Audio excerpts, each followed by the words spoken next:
Dans de nombreux foyers, le gaz et le charbon restent des sources d'énergie utilisées pour la cuisson des aliments. Leur accessibilité, leur rapidité et leur efficacité énergétique en font des choix notamment dans de nombreux foyers. Cependant, leur utilisation soulève des questions en termes de coûts, de sécurité et d'inconvénients dans la vie des familles. Avec gaz, c'est plus rapide. C'est plus rapide et ça n'a pas trop de tracasseries, la fumée. Puisque après avoir rentré du boulot, tu es pressé, faire le charbon, ça prend du temps. Alors quand c'est gaz, tu prépares facilement et pas trop se tracasser. Et ça permet aussi aux endroits d'être propres. J'utilise le gaz et le charbon. Mais quand on regarde, on voit que le gaz est économique et avec ça, on a une cuisson rapide. Comparativement au charbon, par exemple, il y a des personnes malades à qui on interdit d'utiliser le charbon.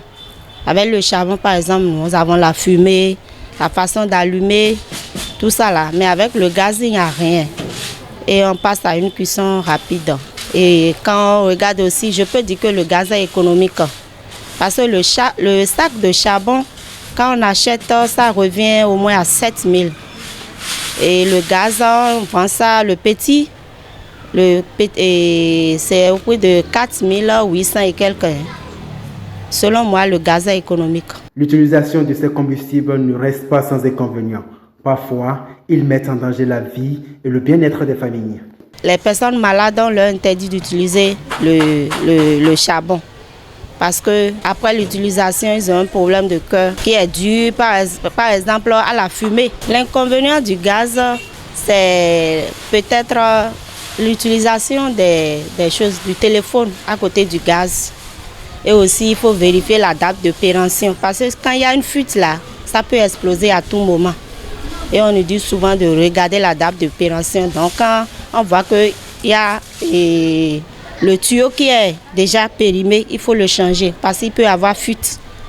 Et aussi, on nous interdit surtout de ne pas nous approcher du gaz avec le téléphone portable. À part les enfants, bon, je me dis qu'on prend les précautions aussi, ça peut y aller. Si le gaz et le charbon continuent de jouer un rôle important dans des ménages, la transition vers des sources d'énergie plus propres devient une nécessité. L'énergie domestique repose ainsi sur un équilibre entre rapidité et responsabilité environnementale.